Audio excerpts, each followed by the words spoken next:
Welcome to SAT TV News. We are happy that you could have joined us. I am Alicia George. In our top stories, material shortage cited as the reason for construction delay of Newtown Primary School. Dominica gets assistance in implementing international health regulations. In the region, bodies of 2 dead Guyanese fishermen washed ashore. And internationally, girl hit by plane on Florida beach dies from injuries. In sports, 2 Dominican athletes qualify for finals of Commonwealth Games. Details of these will follow. Welcome back. The completion of the much-anticipated state-of-the-art Newtown Primary School (NPS) has been delayed yet again following a recent material shortage for over a month. A source close to the project on Tuesday, July 29, 2014, revealed this plan caused a major setback in the construction.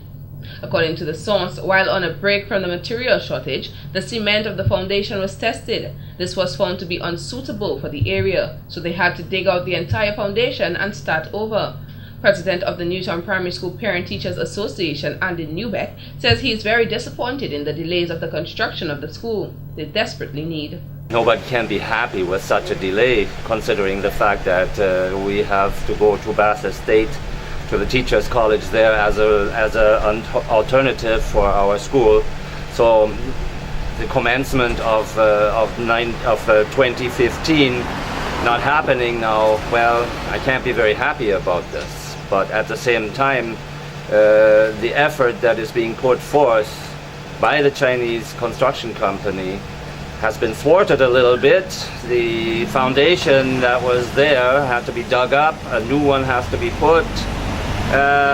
Well, these are construction delays that you have to take into consideration. Newbeck said he is very optimistic that the new school will be completed in the shortest time possible, as they are not comfortable at the temporary location in Bath Estate. He noted with a number of schools located in close proximity to the temporary location, this creates congestion before and after classes. The other constraints of the school, pretty much everything has been taken care of, other than the fact that at this point in time we still have grade K and grade 1 in Newtown. They're supposed to come to Bath Estate for this next school term. We'll see how that is going to work. That's my other concern about this, because the younger students cannot really walk the distance. There has to be some kind of bus service provided and a little bit more reliable than what we saw last year. Meanwhile, the local laborers on the project are grateful for the employment opportunity. Kingsville resident Cyrus St. Rose says he enjoys working on the project. I'm happy for this government is putting all the young men on the side, not to be on the side of the road. We employ a lot of people on the side of this project. This project is a very lovely project, and I wish more of this project will be coming around and thing, but the pay is a little too low, like $5.50, $6.50 an hour. But we all agree to work for it because we don't want to be on the side of the road, not doing nothing. But I'm happy for the minister, Mr. Ambrose George, is doing the best. St. Rose added a number of Dominicans are currently employed on the project, engaged in steel and concrete work. When completed, the 3-story primary school will be equipped with a principal's office, secretary office, 14 rooms, science lab, library, sick bay, art room, kitchen, washroom facilities, and staff room. There will also be reconstruction of the roadway leading to the school, parking lot, and hard court. The school is a gift from the government of China. A 5-member international health mission is currently on island working with local health officials in the implementation of the International Health Regulations (IHR). The team, which arrived here on Monday, comprises representatives of the National Focal Point (NFP) of Canada, the United States, and the Pan-American Health Organization (PAHO). They are also joined by regional observers from Antigua and Barbuda and St. Lucia. My name is Maria Miron, and I am the lead of the Alert Response Operation Team in Washington, which is the WHO regional contact point for IHR. And we are here as part of a working session, a mission to support countries in reviewing the standard operation procedure to be in line with the WHO procedure in terms of IHR notification, IHR communication. And also to put countries to together, sharing their experience, and knowing each other. That's why Antigua and Barbuda is also here as part of this mission. The objectives for this mission are to support Dominica in establishing and/or strengthening mechanisms for collecting and disseminating information on public health risks, including events that could potentially constitute public health emergencies of international concern, as well as other information provided by the World Health Organization WHO under the IHR. They will also aid in updating standard operating procedures for the functioning of the IHR National Focal Point based on the WHO guidelines adapted to the national context. While on island, the team will also meet with other high-level officials, including the Minister for Health, Permanent Secretaries, and Chief Technical Officers, to discuss possible areas of further collaboration with Canada, USA, and PAHO to ensure that Dominica meets the obligations under the IHR ahead of June 15, 2016. The team will leave the island on Friday, August 1st, 2014. Construction work on the Roseau Enhancement Project will begin soon, according to Prime Minister Honorable Roosevelt Skerrit. He noted this will include the much-anticipated construction of the Roseau River Promenade, as all technical aspects have been settled. The project, which was announced in 2012, has been delayed by a number of setbacks. In preparation, a retaining wall is being constructed on the northern link bank of the river. The effort to improve air access will continue, likewise upgrades to facilities at tourist sites. The project, which forms an integral part of the government's redevelopment plan for the city of Roseau, is being funded by the government of Dominica and ALBA. It includes the development of facilities such as vending booths for food and beverage, landscaping and tree planting, a cantilevered boardwalk, and a retaining wall to be constructed along the banks of the Roseau River between the West Bridge and the Dominica-China Friendship Bridge. An upscale restaurant and mini-mall will also form part of the boardwalk feature. The first phase of the Roseau Enhancement Project includes rehabilitation of all the streets to include subsurface drainage, road pavement structure, sidewalk, utility dock banks, and streetlights. The components also include the following. 1. The design of sites for permanent parking facilities and a new bus station on the periphery of Roseau. 2. Construction of the new bridge to replace the West Bridge. 3. Provision for improved traffic flow at Pottersville. 4. Construction of a bypass road for the Botanic Gardens. And 5. Construction of a cruise ship and ferry terminal. The Prime Minister added during the fiscal year 2014 to 2015, works will focus on the road network from the Dame Eugenia Charles Boulevard. President of the Dominica Academy of Arts and Sciences, DAS, Dr. Clayton Shillingford, in giving a comparative analysis of the 2014 budget presentation by both the ruling Dominica Labour Party, DLP, and the opposition United Workers' Party, UWP, says there are a lot of similar interests. Dr. Shillingford, in speaking to SAT-TV News in an exclusive interview on Tuesday, said both budget presentations included suggestions for development in areas of agriculture, tourism, and manufacturing, among other viable sectors of the economy. Both have mentioned agriculture as central to the economy. They've mentioned tourism, they've mentioned manufacturing, they've mentioned housing, and as well, there has been considerable mention of what do we do as a nation to take care of persons who are in need. Dr. Shillingford stated that the objective of a national budget must always be to improve the quality of life of a country's people, adding that the DLP's budget sought to bring some comfort to the Dominican people. And the contrast that I saw in the Prime Minister's presentation, as you would expect, there was a tendency to, how shall I say, spice it up, that, we're on the right track, everything is okay. We have improved considerably from where we were, let's say, 10 years ago. The UWP will turn around and say, as a criticism, that whilst there is still a significant amount of poverty and unemployment, the ministers themselves of government have done very well for themselves. Dr. Shillingford is welcoming the UWP strategy of increasing private sector services, noting that it would increase employment opportunities. I think their general thesis is the more money that you would have in the hands of citizens by reduction of taxes, by jobs, there's more money in circulation. As a result of the increased amount of money in circulation, then you are able not only to support the private sector services, shops, people who wish to be employed in various sectors. Dr. Shillingford stated that it is too soon to say whether or not the proposed measures outlined in the national budget by the current administration are enough to make a meaningful impact on the economy. Many of these things were, if you like, futuristic things. In other words, we're putting these proposals out here and we hope they will have the effect. We will only know that they have the desired effect after they're tested.